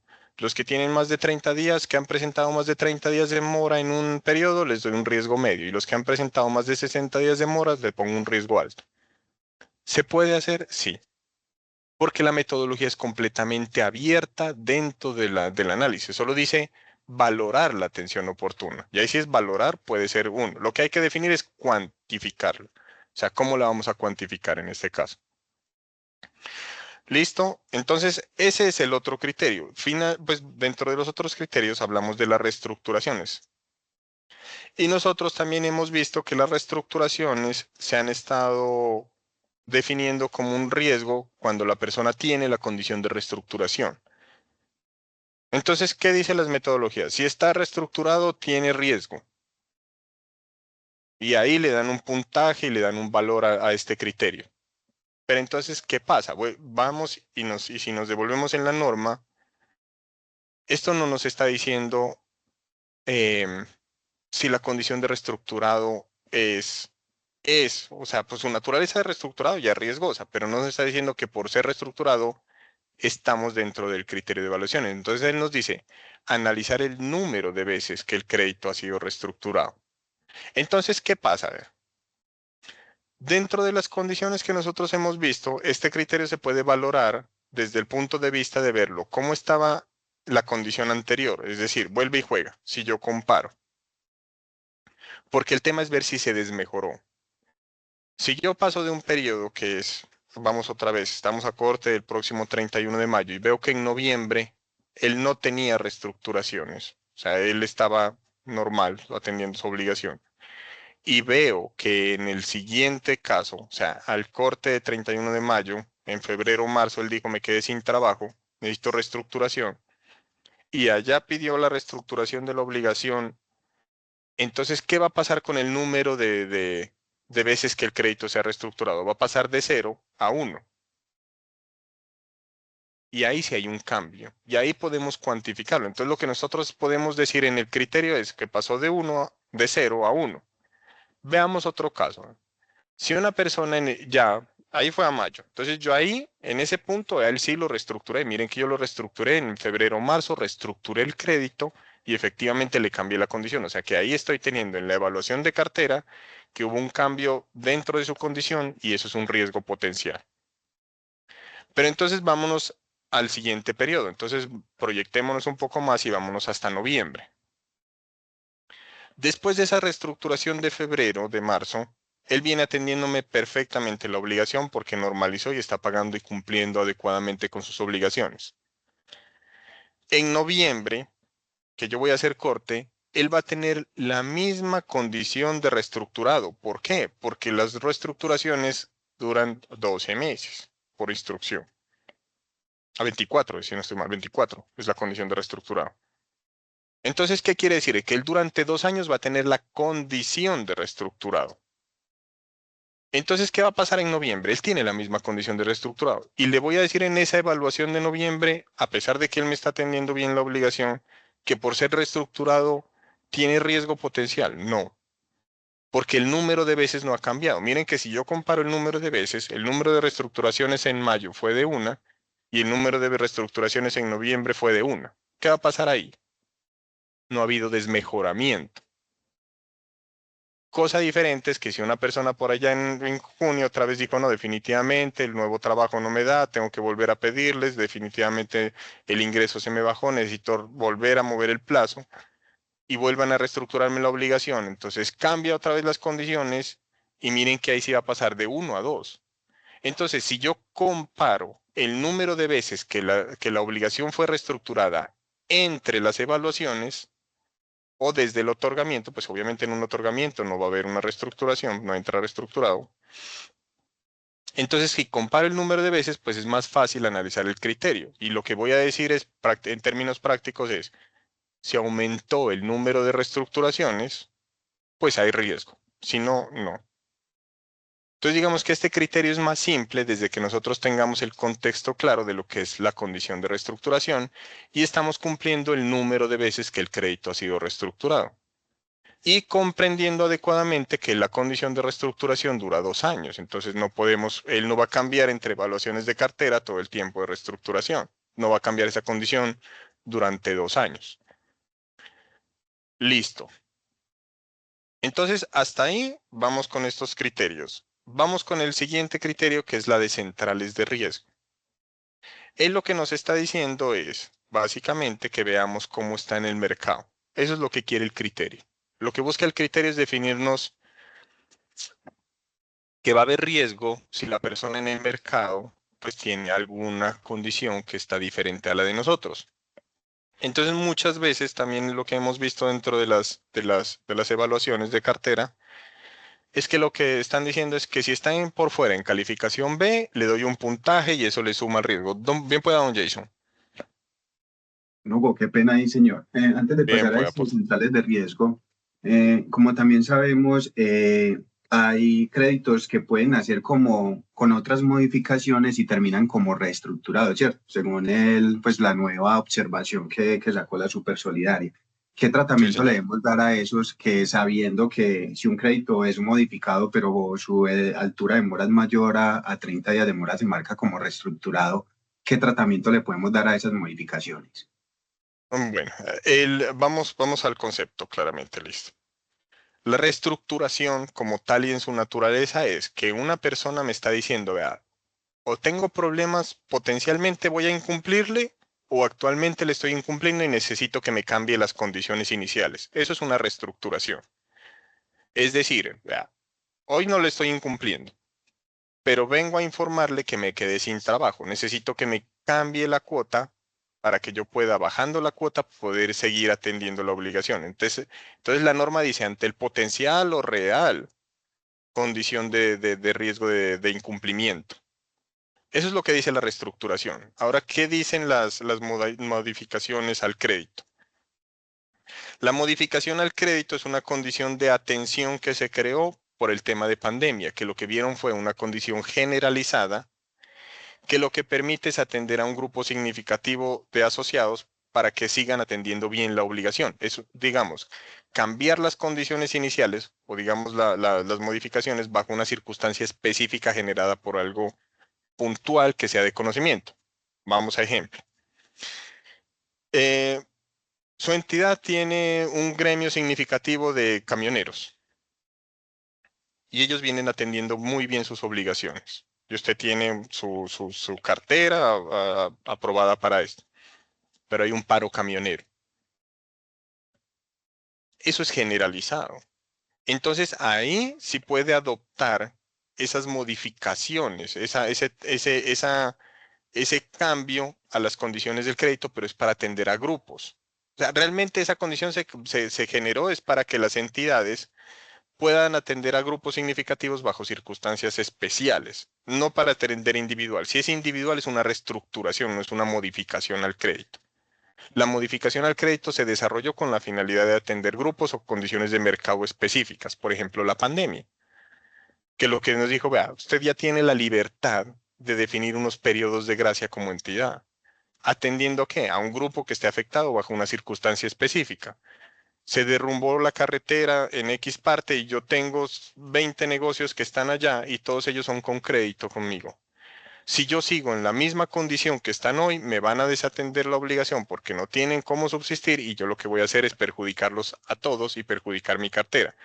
Ahí puedo ofrecer unas modificaciones al crédito que les permita a ellos un periodo de gracia de 6 meses mientras estabiliza eso bajo circunstancias especiales.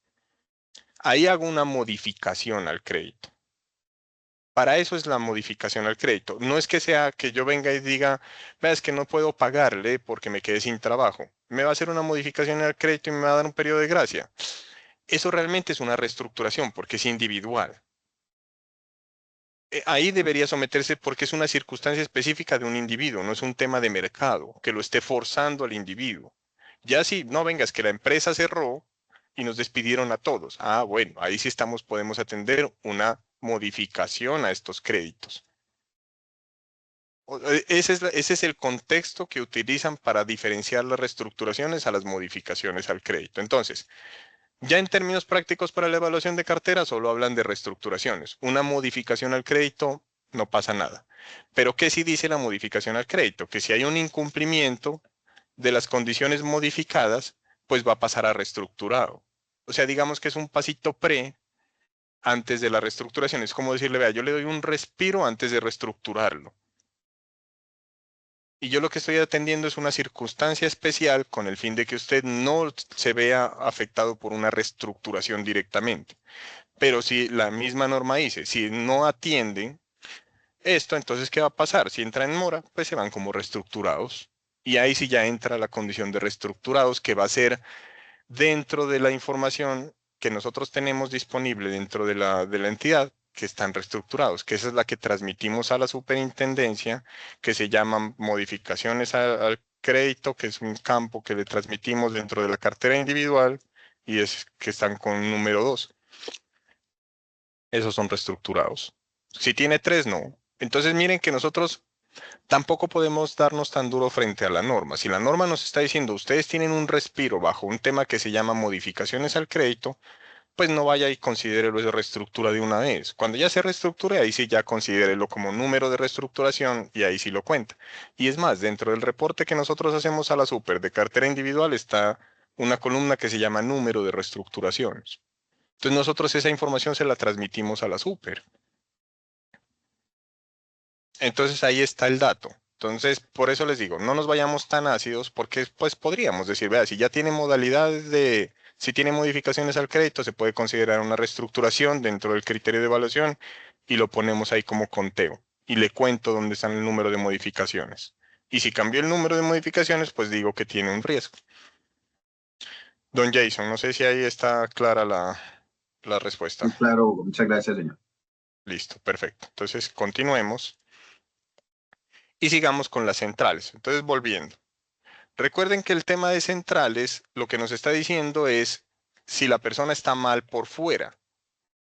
O realmente hay que ver si está más mal por fuera que por dentro. Entonces, nosotros ¿qué tenemos? ¿O cuál es el principio de funcionamiento de la de centrales?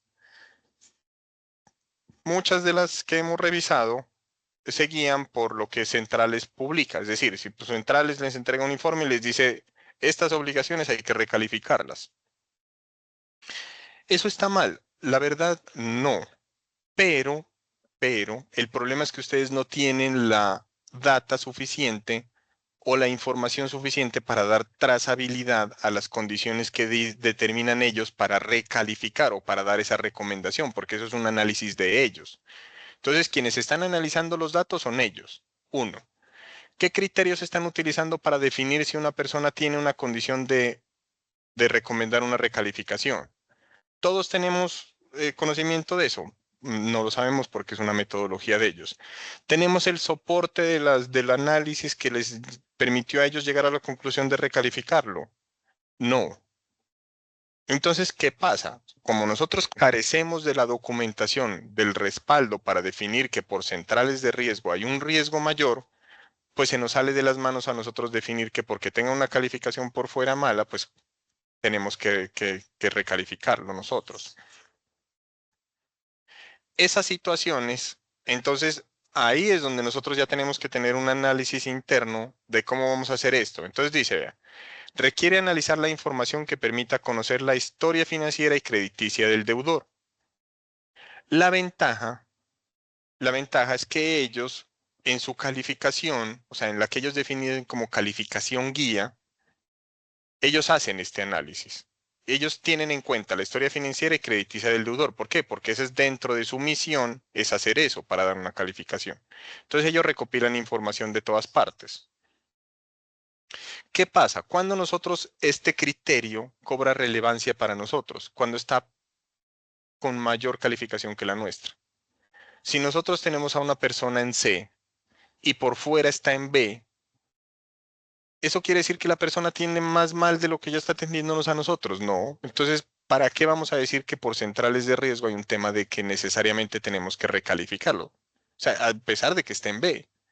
Pero si nosotros ya lo tenemos con mayor calificación de altura, entonces no es necesario entrar a decir que porque él tenga una calificación de riesgo afuera, pues tenemos que darle un riesgo mayor internamente a nosotros, si nosotros ya tenemos algo mayor. Entonces, acá lo que nosotros hacemos es, y la recomendación es compararlo contra la calificación guía que ellos publican, porque la calificación guía de ellos es un compendio de todas las obligaciones del deudor, determinando qué condición tienen y consiguiendo la que tiene mayor riesgo, respetando la ley de habeas data, que es un tema que rige el tema de información de centrales de riesgo.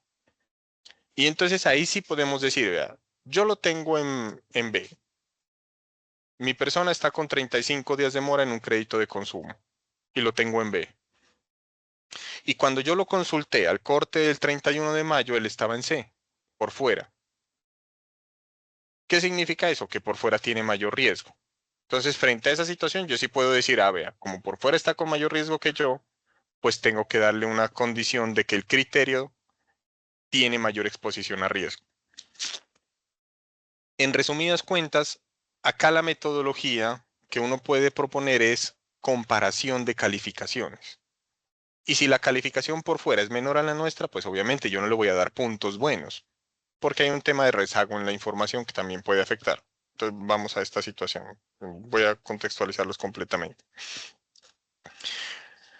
Cuando una persona, vámonos a términos prácticos y vámonos, ahorita estamos en abril, perfecto, estamos en 8 de abril.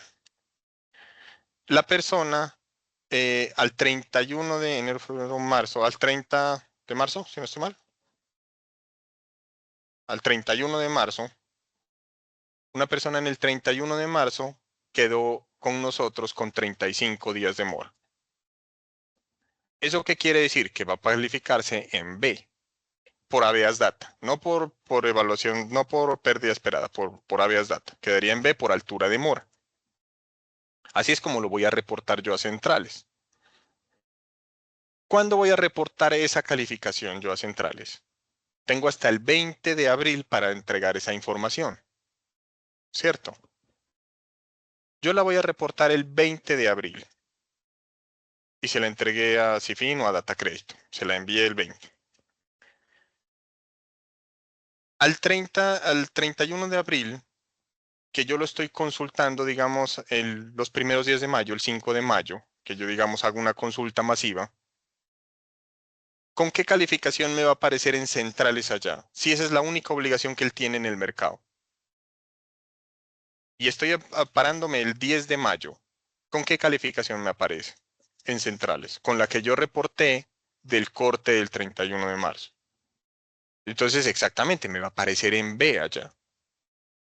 Pero, ¿qué pasa? Si él después de eso me atendió la obligación y al 31 de enero, febrero, entonces al 30 de abril le quedó en A, y yo estoy comparándolo en mayo y viendo lo que esa consulta me está dando B, pero si eso fue del anterior mes, entonces eso tiene rezago en la información, yo estoy tomando una decisión errónea, porque él no tiene esa calificación realmente. Eso es un rezago de la información.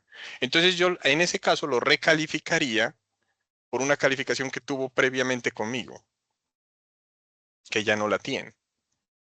Ese rezago en la información, pues tenemos que tenerla en consideración cuando vamos a hacer esta valoración de las centrales de riesgo. Entonces no podemos darle todo el peso. Y entonces, ¿cuál sería la recomendación de centrales en ese caso? ¿Qué me recomendaría si yo le digo, recomiéndeme qué hago con esta persona? Recalifíquela, súbale el riesgo. ¿Por qué? Porque él tiene B y eso fue porque un evento anterior. Y es mi misma cartera y hoy está al día. Entonces, ¿cómo lo voy a recalificar por eso? Si él al corte está normal. Entonces, considerando esa situación del rezago, pues nosotros no podemos decir que porque por fuera esté mal, yo ya tenga que recalificarlo, sino que él tiene que ser dentro de este criterio de centrales de riesgo que va a tener peso, pero no va a ser el peso definitivo. Entonces, ¿qué pasa? Esta comparación a nosotros nos permite determinar, pero si yo ya lo veo que hoy yo lo tengo en A y por fuera está en D, ahí sí ya no hay rezago que valga. Esa persona tiene D por algo que está materializando por otro lado. Y está realmente en riesgo. Entonces ahí sí requiere una recalificación. Pues sí el criterio cobra relevancia y tiene riesgo y conlleva riesgo.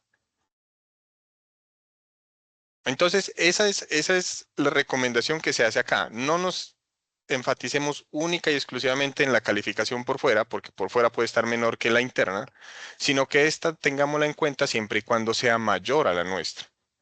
Y tengámosla en cuenta desde el punto de vista que ella conlleva rezago en la información. Listo. Finalmente, como último criterio, que fue el que incluyeron en esta última circular, en la 68, la del año pasado, que nos incluyeron un tema de perspectivas económicas. Esto no es nuevo. Esto no es un criterio que se haya sacado de la manga o pues que lo hayan creado porque sí, no. Esto es un tema que apareció con la pandemia y nosotros ya lo habíamos visto que previamente ellos decían que si la persona tenía afectación, pues que lo consideremos dentro de la evaluación de cartera como un criterio adicional, que si estaban afectados por pandemia, nos dijeron en su momento. Acá digamos que lo están formalizando un poquito más y lo están llamando perspectivas económicas y lo están, digamos, proyectando hacer un análisis de riesgo del sector económico de donde provienen los ingresos del deudor. ¿Eso qué quiere decir? Que nosotros tenemos que tener en cuenta el sector económico. O sea, ¿a dónde está la persona? Y si la persona dentro del sector se está viendo afectada por la situación de su entorno, pues obviamente tiene que tener riesgo. Eso es lo que nos lleva. Eso es lo que nos está diciendo el criterio. Pero este criterio no nos está, no nos está dando, pues digamos, las herramientas para hacer esa valoración de riesgo. Entonces, ¿qué es lo que nosotros tenemos que tener en cuenta? ¿Cómo lo vamos a hacer? ¿Cómo lo vamos a ver o volver cuantificable? ¿Cómo sabemos si uno de nuestros deudores pertenece a un sector económico en riesgo? Entonces yo digo, bueno, ¿cómo puedo hacerlo? ¿Qué alternativas tengo? Desde Garantías Comunitarias nosotros desarrollamos una metodología que lo que hace es irse básicamente a lo que está publicado por el DANE, que es el Producto Interno Bruto, que es lo que hace sectorizar la economía del país y hacer análisis económicos del comportamiento de cada uno de los sectores. Entonces, ¿qué pasa? Esa fuente de información, y esa la encuentran en Bloomberg para los que tengan la herramienta, en Bloomberg nosotros podemos analizar cómo es el comportamiento de cada uno de los sectores económicos. Y entonces aquí ya se convierte en algo sencillo. No, sencillamente, si mi deudor pertenece a ese sector económico que está en riesgo, pues simplemente le voy a dar una calificación de riesgo. ¿Qué tengo que hacer yo? Relacionarlo. ¿Mediante qué? Y esa es la ventaja. Eh, bien, hay una pregunta, porfa, si quieren hacerla acá, por favor. Veamos a ver qué nos están preguntando.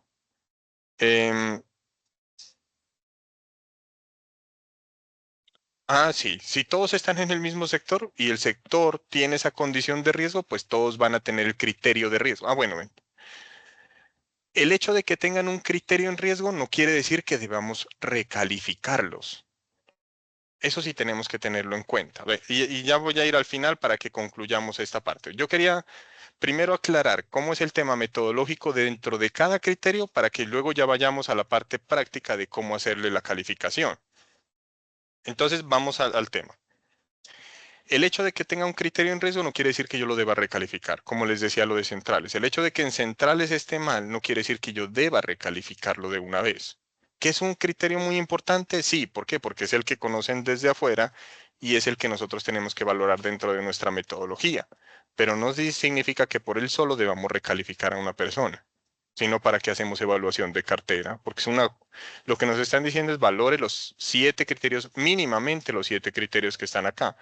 Y si usted quiere incluir otros criterios, los puede hacer. Terminemos este de perspectivas económicas y me voy a responder la pregunta. El tema de perspectivas económicas, lo que nos está diciendo, vea, ¿cuáles son los sectores de la economía colombiana que tienen una condición de riesgo, o sea, que se están desmejorando? Y el DANE está publicando periódicamente estos informes del Producto Interno Bruto y está sectorizándolo. Y adicionalmente los sectores están amarrados a los códigos SIU de la actividad económica. Entonces, por ese lado podemos relacionar el código SIU de nuestro deudor a un código SIU de un sector económico. Y con eso podemos y tenemos el argumento para decir que por perspectivas económicas, relacionando el sector económico que está en riesgo a la actividad económica de mi deudor, pues le doy un criterio de riesgo, le doy un peso de riesgo a este criterio. Entonces, aquí lo importante es el dato. Y el dato es el código SIU, que es la forma metodológica de amarrarlo a un sector económico. Y la otra es la fuente de información. Y nosotros estamos yéndonos a una fuente de información que es la más confiable, que es el Estado. Que yo no estoy de acuerdo, que esos sectores los analizan mal, que esos sectores no pertenecen a lo mío, posiblemente. Y es mucho, vean, y en términos de ejemplos, vean, vamos a un ejemplo.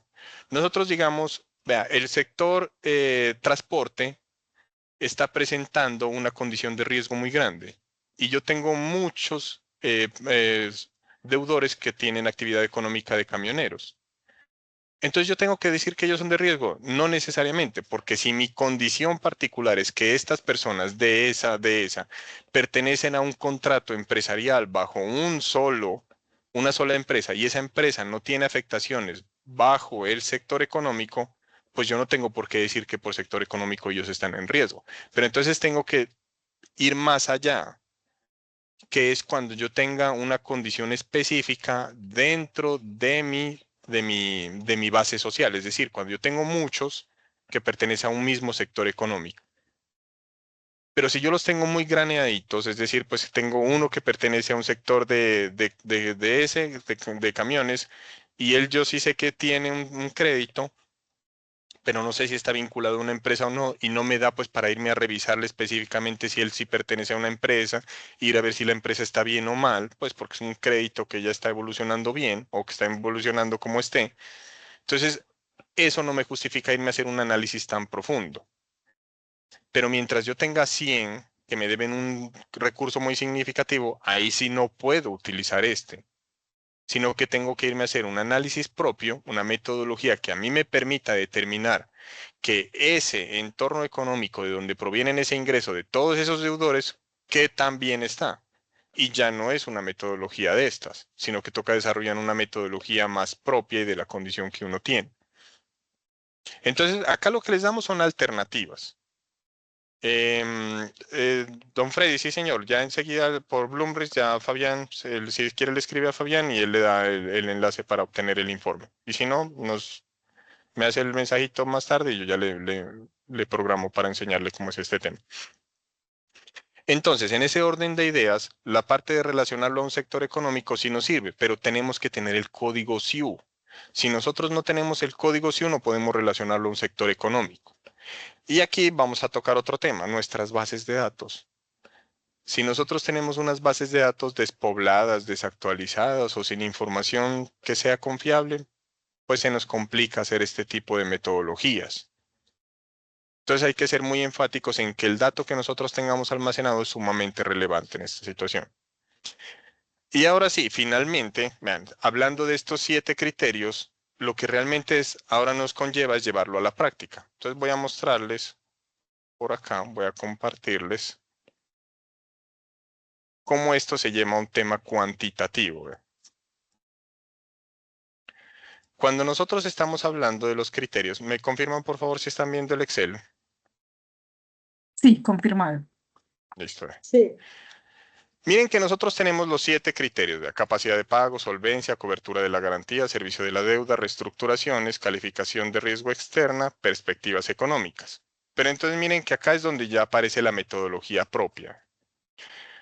Cuando nosotros decimos que hablábamos de la capacidad de pago, la variación que hay en la capacidad de pago, que se haya desmejorado. Si el cambio es menos del 10%, o sea, si se ha desmejorado pero muy poquito, o sea, él debía 100 pesos y ganaba 1000, y ahora debe 120 y gana los mismos 1000. ¿Se ha desmejorado? Sí, pero muy poquito en proporción. Entonces lo que tenemos que convertirlo es en una calificación de riesgo. Y tenemos que establecer los valores a partir de qué punto nosotros consideramos que hay mayor o menor riesgo.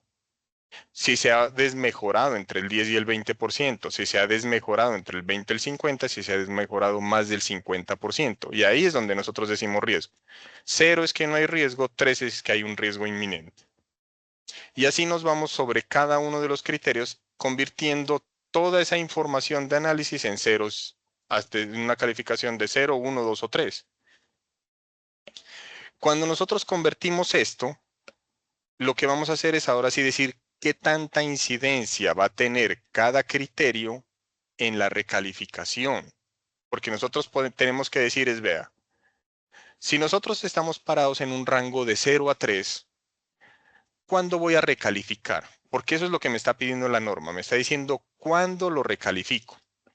Si yo así tenga 7, así tenga 1000 criterios, todos están entre 0 y 3 y todos están ponderados. Miren que la ponderación de los criterios me tiene que dar el 100%. Aquí está el 100%. El juego de ponderación de cada uno de los criterios sobre el riesgo es lo que me va a decir si yo recalifico o no. Si yo estoy parado en un rango de 0 a 3, ahí es donde yo defino y digo, si es más de la mitad, ¿qué es más de la mitad? 1.5 en términos prácticos. Acuérdense que estamos entre 0 y 3. La mitad de 0 y 3 es 1.5. Si la calificación de este juego de criterios me da más de 1.5, lo recalifico. Si no, no. Y aquí sí quiero ser en este punto, yo antes había dado rangos diferentes. Yo había dicho, vea, en mi oportunidad de práctica, yo lo había dicho, vea, de 0 hasta 1.2 no se recalifica. De 1.2 a 1.8 pasa a un comité de evaluación o de valoración, o del comité de evaluación de cartera para definir si lo recalifica o no. Y más de 1.8 automáticamente se recalifican. La observación que me hizo la super fue, pero usted ¿por qué deja abierto un tema cualitativo dentro de algo cuantitativo? Si esto ya le está dando cuantificación.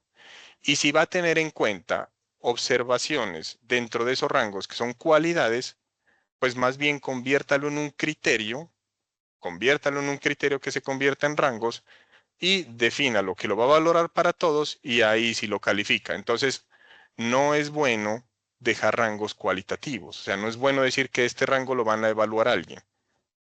a consideración, sino que la norma de ellos o la recomendación de ellos pues, es que ponga un número y a partir de eso se recalifique.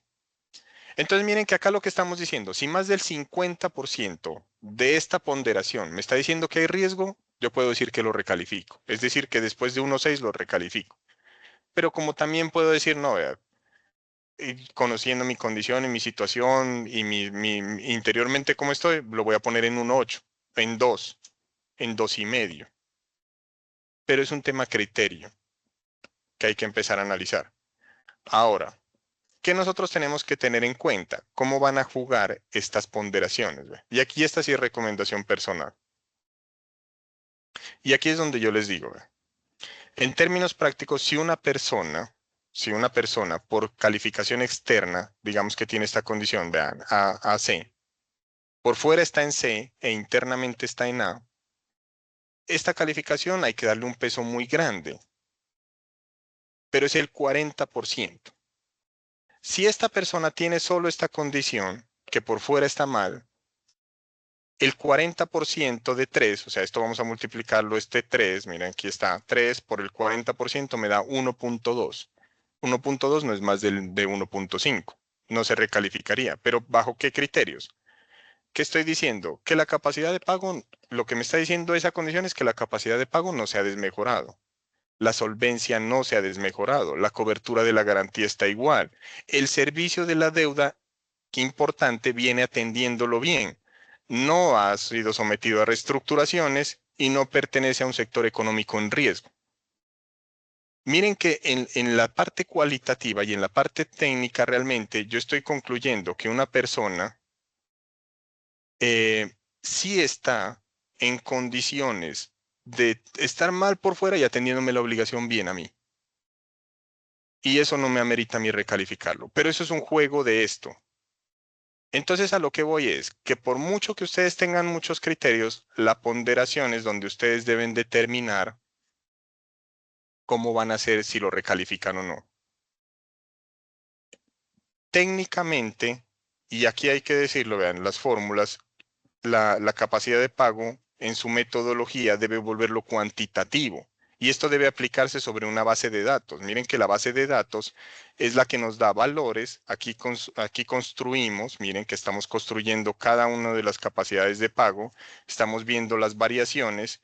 Y estas variaciones son las que a mí me determinan, convirtiéndolas en valores 0, 1, 2 o 3, si hay riesgo o no. Y esto me da el ponderado que me va a poder definir si recalifico o no a las personas. Entonces, miren que por muy técnicamente, esto queda entre nosotros que quede. Nosotros podemos determinar a quién recalificar o no bajo un criterio técnico, bajo un tema de cómo vamos a ponderar, pero eso tiene que tener una relación de cómo vamos a decir cómo participa cada criterio dentro de la calificación. Yo sé, esto es un tema mucho más largo y uno se puede ir a todo el detalle de cómo construir cada elemento, hay que empezar a validar los datos internos, hay que empezar a ver de dónde vamos a sacar los datos. Cada criterio es un mundo diferente, con valores diferentes, con datos diferentes, con problemas diferentes. El tema de los datos internos es un tema muy difícil porque muchas de las bases de datos están afectadas o no tienen una información confiable. Entonces tienen que tener en cuenta que el trabajo acá se puede hacer internamente con una metodología propia, pero necesariamente tiene que haber una valoración técnica que les permita construirla, para que no dependan de esa situación de que, es que por fuera lo recalificaron y yo lo recalifiqué. O yo pago para que me hagan la evaluación de cartera, pero no sé cómo la están haciendo y me están diciendo que recalifique a 300 deudores y eso me da una cantidad de plata impresionante en costo que yo no puedo tocar. Entonces, lo que queríamos hoy con este webinar era sensibilizarlos frente a los criterios y nosotros, pues toda esta metodología la tenemos desarrollada dentro de garantías comunitarias. Pues ya si quieren se ponen en contacto con nosotros y profundizamos más en el tema. Pero sí queríamos como hacerles esa sensibilización y recordarles también que ahora el 31 de mayo hay que cambiar hay que hacer el corte y la metodología que vayan a utilizar para el siguiente corte tiene que estar aprobada previamente por su junta directiva o su consejo de administración. Entonces, hoy están en un punto oportuno para empezar a hacer estos ajustes. No dejen de tener en consideración el tema de perspectivas económicas. Vean el tema metodológico también de cómo lo van a desarrollar. Y nosotros aquí vamos a quedar a su disposición lo que necesiten. Les voy a dar el paso a mi... si hay preguntas, por favor. Si no, le doy aquí paso a mi compañero Leandro, que tiene una información importante también para ustedes. No me queda más que agradecerles el tiempo, las preguntas. Espero que sí les haya servido y les haya gustado. Y continuaremos pues con esta metodología de formación para apoyar a nuestro sector que es tan importante para nosotros. Don Freddy me está preguntando si en plataforma. Don Freddy, en este momento estamos en desarrollo de la automatización del procedimiento. Entonces estamos haciendo la parte de implementación dentro de la plataforma. Don Leandro, por favor, bien pueda. Muchísimas gracias, excelente webinar. ¿Me das por favor espacio para compartir? Muchísimas gracias. Bueno, muchas gracias a ustedes por acompañarnos en este espacio. Para nosotros es un placer poder compartir conocimiento con ustedes, buscando ser un aliado estratégico en todo lo referente a la gestión del riesgo para poder rentabilizar las organizaciones cada vez más. No los demoro, cortamente les quiero informar. Garantías Comunitarias es una entidad que lleva 17 años en el mercado.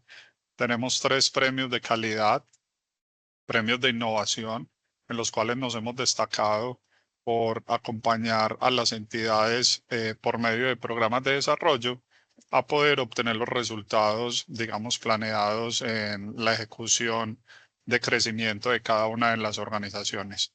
Nosotros en Garantías Comunitarias, ¿por qué ofrecemos programas de desarrollo?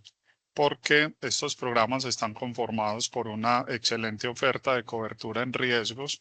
Nosotros contamos con sistemas de cobertura que no solamente son los modelos tradicionales, sino modelos que ustedes pueden, digamos, reportar por cuotas, y eso les va a ayudar muchísimo en la gestión de cartera, porque pues obviamente el hecho de ustedes poder tener la facilidad de reportar el incumplimiento de cuotas de sus clientes con un solo día de mora les va a ayudar a que los indicadores de cartera vencida mejoren bastante para la entidad, no desmejoren la calificación de cartera, y sus clientes, obviamente, pues frente a las entidades de control, no queden reportados en centrales mientras subsanan, digamos, las afugias que puedan estar teniendo y les esté dificultando el pago en ese momento.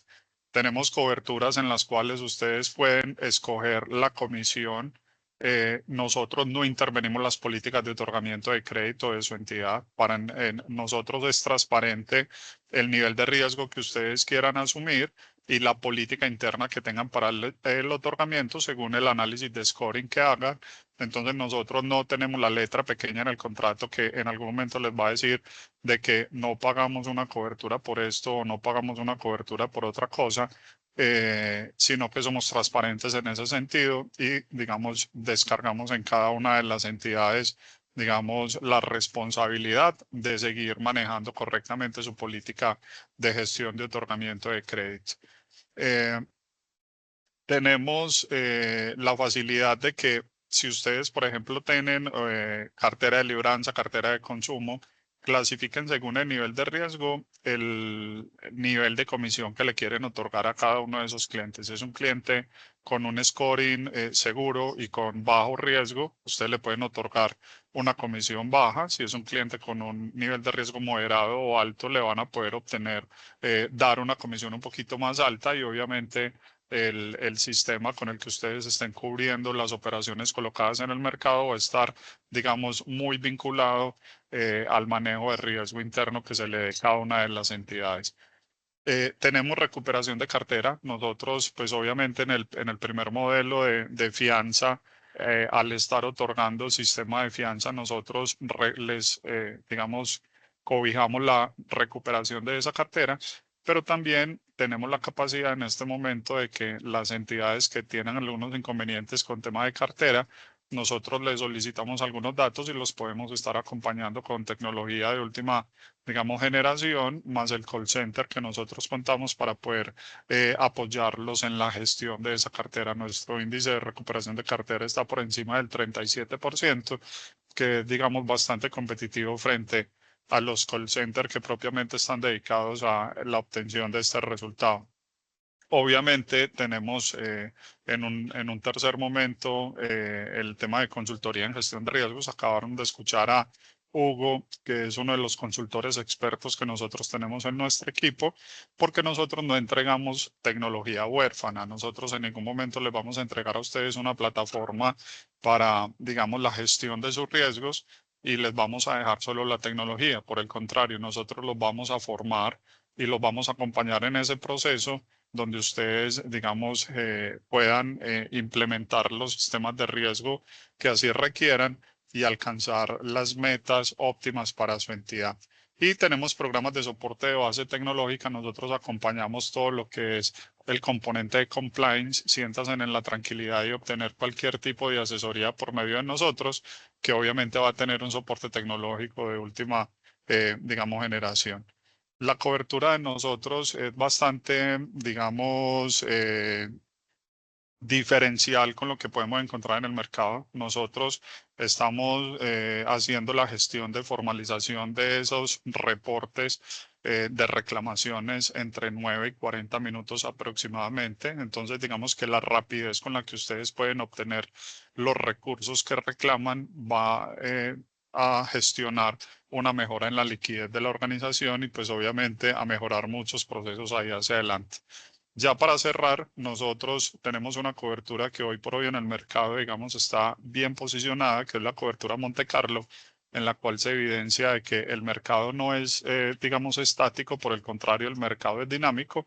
Y esta es la cobertura que yo les mencionaba hace un momento, que ustedes pueden, desde su entidad, sin pedir ningún tipo de autorización de parte de garantías comunitarias, ubicar su comisión entre el 1% y el 12% según el nivel de riesgo que tengan los clientes para la entidad, y pues eso va a dinamizar internamente la gestión de riesgos vinculado al componente de fianza y obviamente a mejorar los índices de deterioro de cartera que se puedan tener en la entidad.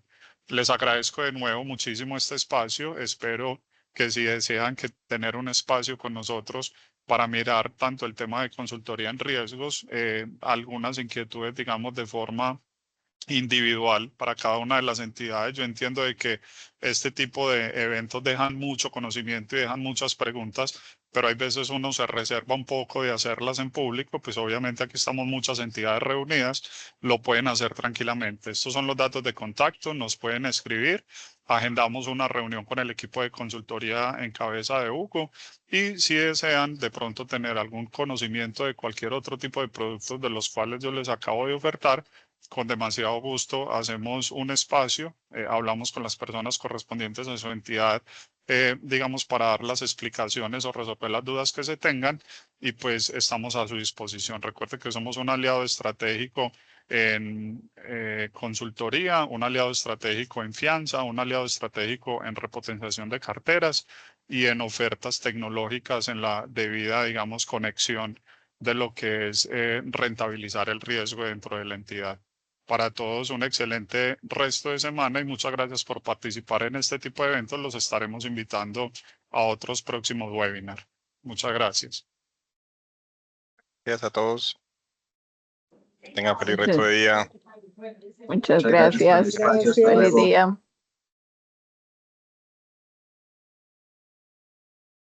Gracias, feliz día.